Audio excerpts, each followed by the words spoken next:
ভোটারদের নিরাপত্তা নিশ্চিত করতে সর্বোচ্চ চেষ্টা করছি বলেছেন প্রধান নির্বাচন কমিশনার।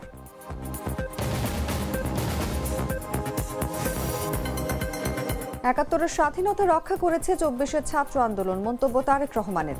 শিক্ষা, স্বাস্থ্য ও নারীর ক্ষমতায়ন পরিকল্পনায় বিএনপির অঙ্গীকার।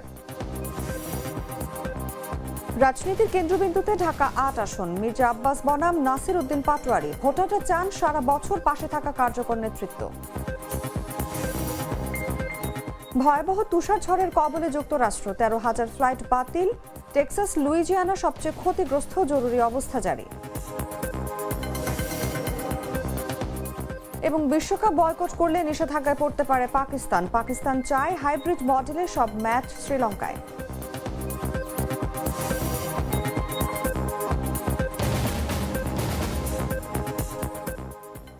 এতক্ষণ শুনছিলেন সংবাদ শিরোনাম। দর্শক, আমন্ত্রণ দুপুর ৩টার সংবাদে। সঙ্গে আছি আমি অনুভা বিশ্বাস।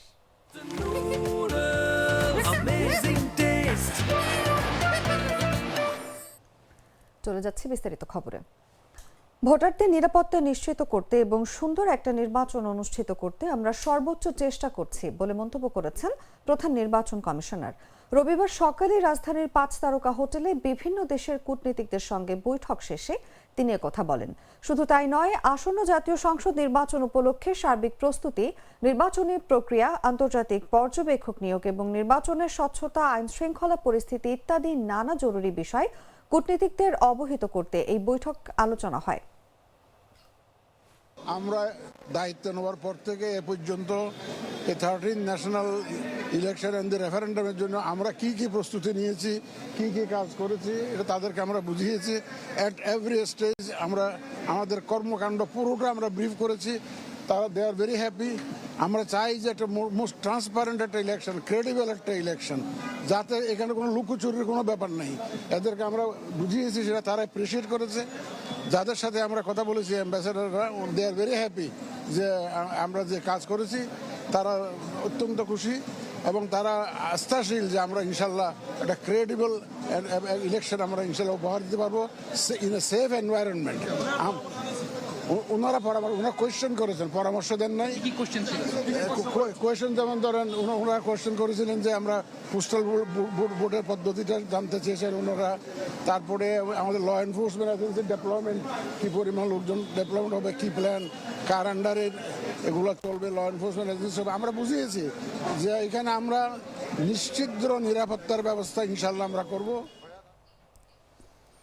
১৯৭১ সালে দেশ স্বাধীন হয়েছিল, আর সেই স্বাধীনতা রক্ষা করেছে ২০২৪ সালের ছাত্রদের আন্দোলন। এমন মন্তব্য করেছেন বিএনপির ভারপ্রাপ্ত চেয়ারম্যান তারেক রহমান।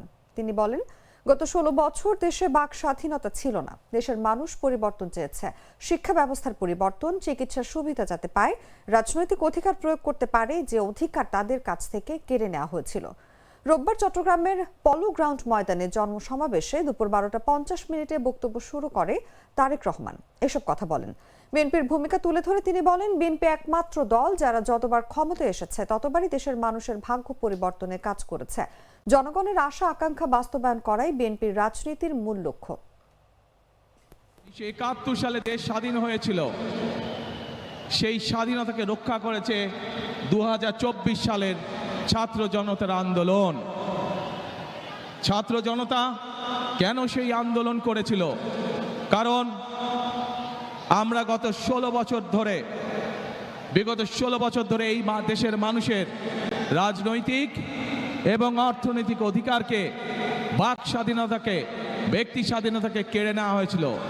এই দেশের খেটে খাওয়া মানুষকে নিরাপত্তা দিবে, নিরাপদে ব্যবসা বাণিজ্য, নিরাপদে চাকরি, নিরাপদে রাস্তায় হাঁটার অধিকার দিবে। বাংলাদেশের মানুষ পরিবর্তন চেয়েছে। কোন সে পরিবর্তন? যেই পরিবর্তনের ফলে দেশের সাধারণ মানুষ তাদের সন্তানদের শিক্ষা ব্যবস্থা নিশ্চিত করতে পারবে। বাংলাদেশের মানুষ পরিবর্তন চেয়েছে। কোন সে পরিবর্তন? সেই পরিবর্তন হলো বাংলাদেশের মানুষ যেন তার এবং তার পরিবারের ন্যূনতম চিকিৎসা সুবিধা তারা পায়। ঢাকা ৮ আসন এই মুহূর্তে রাজনীতির কেন্দ্রবিন্দু। মির্জা আব্বাস ও নাসির উদ্দিন পাটোয়ারির মধ্যে তীব্র প্রতিদ্বন্দ্বিতা চলছে। মতিঝিল থেকে শাহজাহানপুর এই এলাকার মানুষ দিনের পর দিন যানজট, ফুটপাত দখল ও চাঁদাবাজির সঙ্গে লড়াই করছেন।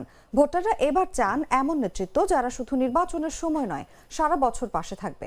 প্রার্থীরা আশা জাগাচ্ছেন একজন দীর্ঘ রাজনৈতিক অভিজ্ঞতা নিয়ে, অন্যজন নতুন রাজনৈতিক বার্তা নিয়ে। কোন প্রার্থী দেবে কার্যকর সমাধান, সেটিই দেখার বিষয়। বিস্তারিত জাগো ডেস্ক রিপোর্টে।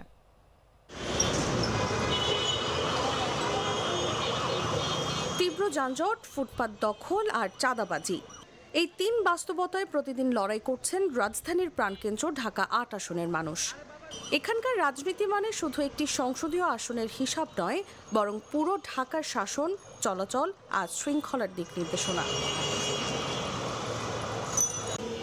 মতিঝিল, শাহবাগ, রমনা, পল্টন ও শাহজাহানপুর এই ৫ থানা নিয়ে গঠিত ঢাকা ৮। এর ভেতরেই ঢাকা বিশ্ববিদ্যালয়, বঙ্গভবন, সচিবালয় ও জাতীয় মসজিদ বায়তুল মোকাররম। প্রশাসনিক ও রাজনৈতিক গুরুত্বে ঢাকা ৮ তাই রাজধানীর হৃৎপিণ্ড।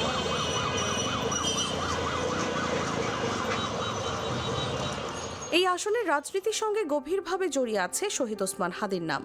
তার মৃত্যুর ৪০ দিন পরেও কবরের পাশে ভিড়, চোখের জল আর নীরব প্রার্থনা যেন বলে দেয় হাদি এখনো স্মৃতিতে, এখনো হৃদয়ে। আমাদের স্বপ্ন ছিল যে আমরা ওসমান হাদি ভাইকে চেনার পর থেকে ওসমান হাদি ভাই সম্পর্কে যতটুকু জেনেছি, সে যদি হতে পারতো, সে যদি এখনও বাংলাদেশে বেঁচে থাকতে পারতো দুনিয়াতে, তাহলে হয়তো ভালো কিছু আশা করতাম। কিন্তু এখন যতটুকু আশা করি, আগে যতটুকু আশা করতাম, এখন ততটুকু আশা থাকে না মনের মধ্যে। কারণ ভাইয়ের মতন এরকম একটা মানুষ আর এই পৃথিবীতে জন্মগ্রহণ করতে পারবে না। ঢাকা ৮ আসনে মোট ভোটার ২,৭৫,৪৭১ জন। এই বিপুল ভোটারের আস্থা পেতে প্রচারণা, হিসাব নিকাশ আর মাঠ পর্যায়ের ব্যস্ততার তুঙ্গে। দীর্ঘদিন পর ভোটাধিকার প্রয়োগের সুযোগ পেয়ে আশাবাদী ভোটাররা। তাদের প্রত্যাশা, নির্বাচনের সময় নয়, সারা বছর পাশে থাকবে এমন নেতৃত্ব। একজন যে সাধারণ মন্ত্রী, এর কাছে তো আমার যাওয়ার কোনোই নাই। একটা সাধারণ চেয়ারম্যান কিংবা কমিশনার সামনে যদি আমি না যেতে পারি, তো একজন মন্ত্রীর সামনে আমি যেতে পারবো না। সেইটা আমাদের প্রস্তাব নাই। এরা যেভাবে এখন আমাদের সাথে যাচ্ছে, আমাদের সাথে বলছে আপনারা যেমনি হোক আমাকে ভোট দিয়ে জয়যুক্ত করুন, কিন্তু ভোট দেওয়ার পরে তাদের কোনো সিদ্ধান্তর পথ আমার কাছে নাই। ঢাকার সমস্যা নেই। আমি দুইটা কথা আমরা বলি, সারা বাংলাদেশের কথা বলি। যেই বিএনপি হোক, আওয়ামী লীগ হোক, জামাত ইসলাম হোক, যেই দল হোক, যে নির্বাচনের সময় নমিনেশন যাকে দেওয়া হয়, ঠিক আছে, তার কত টাকা আছে, কি সেই লোক, সে এই ব্যক্তি এইভাবে চিন্তা করে। ওই ব্যক্তিরা না দেখা সেই গরিব হোক, সেই সাধারণ লোক, সততা লোক থাকতে হবে। দেশের মাটিকে ভালোবাসতে হবে, দেশকে বা মানুষকে ভালোবাসতে হবে। গুরুত্বের বিচারে ঢাকা ৮-এর সবচেয়ে আলোচিত প্রার্থী বিএনপির স্থায়ী কমিটির সদস্য মির্জা আব্বাস।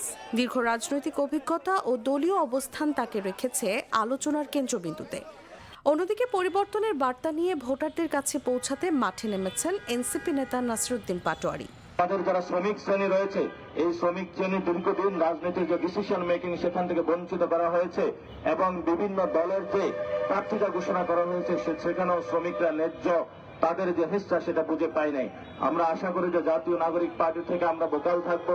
আমাদের যে আপার হাউস হবে সেখানে যাতে শ্রমিক প্রতিনিধি নিশ্চিত করা হয়। বিরুদ্ধে অপপ্রচার চালাবেন না দয়া করে। আপনার যদি কিছু বলার থাকে পাবলিকলি কথা বলেন, কোনো অসুবিধা নাই। কিন্তু নির্বাচনে একটি ভোটের জন্য একজন মানুষের চরিত্র হনন করবেন, এটা আমাদের ধর্ম শিখায় নাই। আমাদের সিনিয়র যারা আছেন তারা প্রত্যেক বাসায় যাবেন, যে আমাদের মা বোনদেরকে, আমাদের খালা মামাদেরকে, আমাদের চাচা ফুপুকে সবাইকে জানাবেন যে আব্বাস ভাইয়ের উন্নয়ন কি করেছেন। আর খারাপ হলে আমরা অবশ্যই খারাপকে খারাপ বলবো, আমরা এটা কারেকশন করার চেষ্টা করব। আমাদের খারাপটাকে তুলে ধরেন। ঢাকা ৮-এর ভোটে এবার মূল প্রশ্ন এক, কে দেবে যানজট, ফুটপাত দখল আর চাঁদাবাজির মতো পুরনো সমস্যার কার্যকর সমাধান? অভিজ্ঞ নেতৃত্ব নাকি নতুন রাজনৈতিক ভাষা? কার উপর আস্থা রাখে রাজধানীর মানুষ? নিউজ ডেস্ক, জাগো নিউজ। টুইন লেমন ও অ্যান্টিব্যাকটেরিয়াল ফর্মুলা বাসনকে চকচকে জীবাণুমুক্ত করে আমাদের দেয় গ্লিটার গ্যারান্টি। যশোরে কারাবন্দী ছাত্রলীগ কর্মীকে প্যারোলে মুক্তি না দেওয়ায় তার স্ত্রী ও সন্তানের আত্মহত্যার ঘটনায় গভীর মর্মাহত ও ক্ষোভ প্রকাশ করেছেন ঢাকা ১৬ আসনে ধানের শীষের প্রার্থী আমিনুল হক। তিনি বলেছেন, আমরা বিগত সরকারের সময় দেখেছি আমাদের অনেক ভাইদের বাবা মা মারা গেলেও তাদের প্যারোলে মুক্তি দেওয়া হয়নি। আমরা আর সেই অমানবিক রাষ্ট্র দেখতে চাই না। আমরা চাই আমার বাংলাদেশ হবে এক মানবিক বাংলাদেশ। ত্রয়োদশ জাতীয় সংসদ নির্বাচনকে সামনে রেখে প্রচারণার চতুর্থ দিনে রবিবার সকালে পল্লবীর বাউনিয়াবাদ সি ব্লক এলাকায় জনসংযোগকালে তিনি এসব কথা বলেন। আমার এই এলাকায় জলাবদ্ধতা থেকে শুরু করে আমার এলাকায় স্থায়ী পুনর্বাসন দরকার। আমার এই এলাকায় শিক্ষার আলো এখনো ঘরে ঘরে পৌঁছাতে পারিনি। আমরা এখনো প্রত্যেকটি ঘরে ঘরে স্বাস্থ্যসেবা পৌঁছাতে পারিনি। সবচেয়ে বড় বিষয় যে আমরা একটি মানবিকতার একটা সমাজ গড়তে চাই। যেই অমানবিকতা গতকালকে আমরা দেখেছি, আপনারা সকলেই জানেন যে যশোরের যে ছাত্রলীগের যে কর্মীটির স্ত্রী আত্মহত্যা করেছে তার সন্তানকে মেরে, এবং তার সন্তানকে দেখার জন্য, তার স্ত্রীকে দেখার জন্য প্যারোলে মুক্তি দেওয়া হয়নি। আমরা এই অমানবিকতা আর কোনোদিন দেখতে চাই না। আমরা চাই মানবিকতা ফিরে আসুক, কারণ বিগত সময় আমরা দেখেছি যে আমাদের অনেক ভাইদের বাবা মা মারা গেছে, আমাদেরকে প্যারোলে মুক্তি দেওয়া হয়নি। বাট আমরা সেই মানবিকতা এখন আগামীতে প্রতিষ্ঠিত করতে চাই, কারণ আমরা এই অমানবিকতা আমরা কখনোই আর দেখতে চাই না। পাশাপাশি আমার এই এলাকার সকলেই আজকে স্বতঃস্ফূর্তভাবে চতুর্থ দিনের মতো অংশগ্রহণ করছে। আমরা ইনশাআল্লাহ আশাবাদী, এবং আল্লাহর রহমতে জনগণের রায় নিয়ে ইনশাআল্লাহ নির্বাচিত হয়ে আমরা আমাদের বাস্তবিক অর্থে বাংলাদেশের মানুষের যে চাওয়া, যে প্রত্যাশা, সেই প্রত্যাশাগুলো আমরা পূরণ করতে চাই। ত্রয়োদশ জাতীয় সংসদ নির্বাচন সামনে রেখে 2 দশক পর ফেনী যাচ্ছেন বিএনপির চেয়ারম্যান তারেক রহমান। রোববার ফেনী পাইলট হাই স্কুল মাঠে বিএনপির সমাবেশে যোগ দেবেন তিনি। সমাবেশ ঘিরে ফেনী জেলা বিএনপি ও অঙ্গ সহযোগী সংগঠনের নেতাকর্মীদের মধ্যে উৎসাহ উদ্দীপনা বিরাজ করছে। সর্বশেষ 2006 সালে ফেনী জেলার ছাগলনাইয়ে এসেছিলেন তারেক রহমান। বিস্তারিত জাগো ডেস্ক রিপোর্টে। ফেনী পাইলট হাই স্কুল মাঠ। এই মাঠ রাজনীতির ইতিহাসে একটি স্মৃতিধন্য প্রাঙ্গণ। এই মাঠে বারবার গর্জে উঠেছে বিএনপি চেয়ারপারসন বেগম খালেদা জিয়ার কণ্ঠ।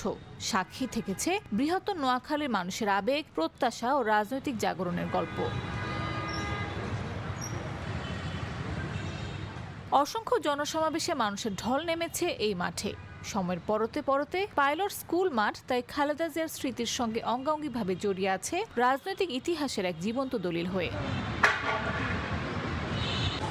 ফেনী থেকে 6 বার নির্বাচন করেছেন সাবেক প্রধানমন্ত্রী খালেদা জিয়া। প্রতিবারই এখানকার মানুষ তাকে নির্বাচিত করেছেন বিপুল ভোটে। আজ নেই মা বেগম খালেদা জিয়া, তবে দলের প্রধান হয়ে সেই মাঠে লাখো জনশ্রোতার সাক্ষী হতে যাচ্ছেন ছেলে তারেক রহমান।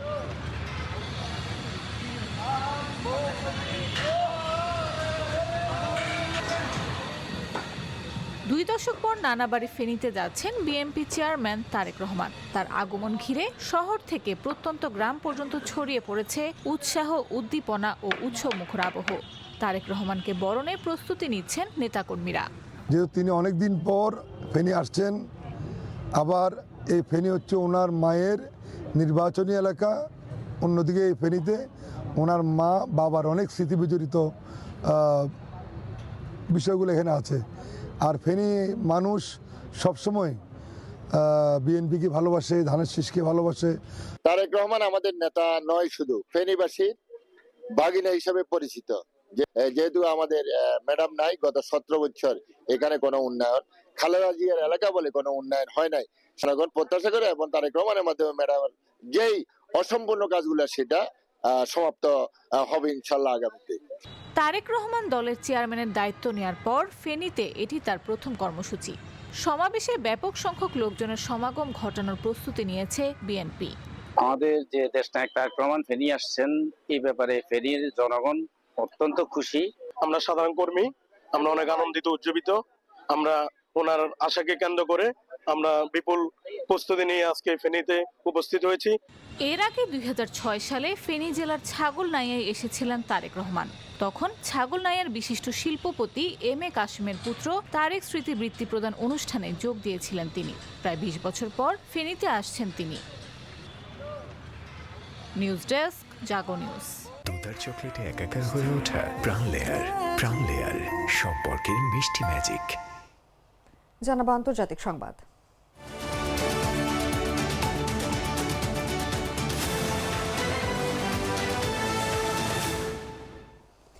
যুক্তরাষ্ট্রের ভয়াবহ তুষার ঝড়ের কবলে পড়েছে ইতোমধ্যেই 13,000-এর বেশি ফ্লাইট বাতিল হয়েছে। নিউ মেক্সিকো থেকে নিউ ইংল্যান্ড পর্যন্ত প্রায় 14 কোটি মানুষ শীত ঝড়ের সতর্কতার আওতায়। ন্যাশনাল ওয়েদার সার্ভিস জানাচ্ছে শনিবার থেকে সোমবার পর্যন্ত দক্ষিণ রকি পর্বতমালা থেকে নিউ ইংল্যান্ড পর্যন্ত ভারী তুষারপাত, শিলাবৃষ্টি ও বরফ বৃষ্টি হতে পারে।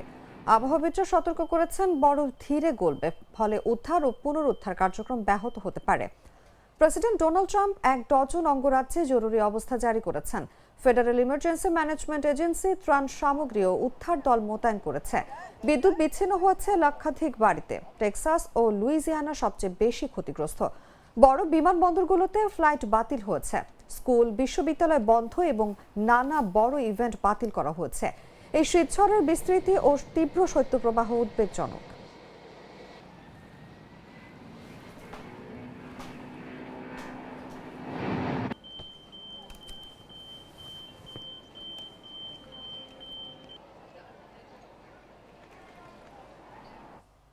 সংবাদ শেষ করব খেলার খবর জানিয়ে।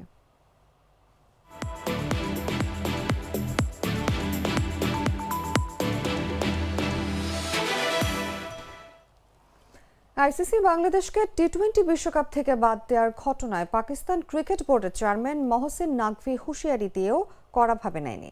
ভারতের সংবাদ মাধ্যম ইন্ডিয়ান এক্সপ্রেস জানিয়েছে, যদি পাকিস্তানও একই পথ অনুসরণ করে তবে তাদের উপর একাধিক নিষেধাজ্ঞা আসতে পারে।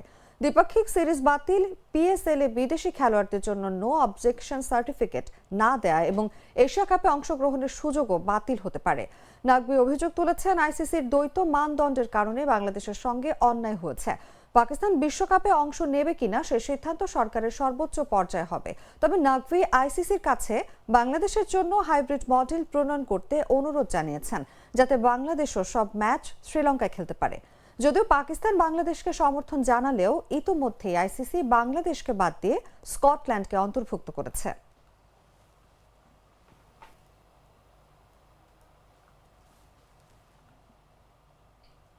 সংবাদ শেষ করার আগে শিরোনামগুলো জানিয়ে দিচ্ছি আরো একবার। ভোটারদের নিরাপত্তা নিশ্চিত করতে সর্বোচ্চ চেষ্টা করছি বলেছেন প্রধান নির্বাচন কমিশনার। ৭১ স্বাধীনতা রক্ষা করেছে ২৪ ছাত্র আন্দোলন, মন্তব্য তারেক রহমানের। শিক্ষা, স্বাস্থ্য ও নারীর ক্ষমতায়ন পরিকল্পনায় বিএনপির অঙ্গীকার। রাজনীতির কেন্দ্রবিন্দুতে ঢাকা ৮ আসন, মির্জা আব্বাস বনাম নাসির উদ্দিন পাটোয়ারি। ভোটাররা চান সারা বছর পাশে থাকা কার্যকর নেতৃত্ব। ভয়াবহ তুষার ঝড়ের কবলে যুক্তরাষ্ট্র, ১৩,০০০ ফ্লাইট বাতিল। টেক্সাস, লুইজিয়ানা সবচেয়ে ক্ষতিগ্রস্ত, জরুরি অবস্থা জারি। এবং বিশ্বকাপ বয়কট করলে নিষেধাজ্ঞায় পড়তে পারে পাকিস্তান। পাকিস্তান চায় হাইব্রিড মডেলে সব ম্যাচ শ্রীলঙ্কায়।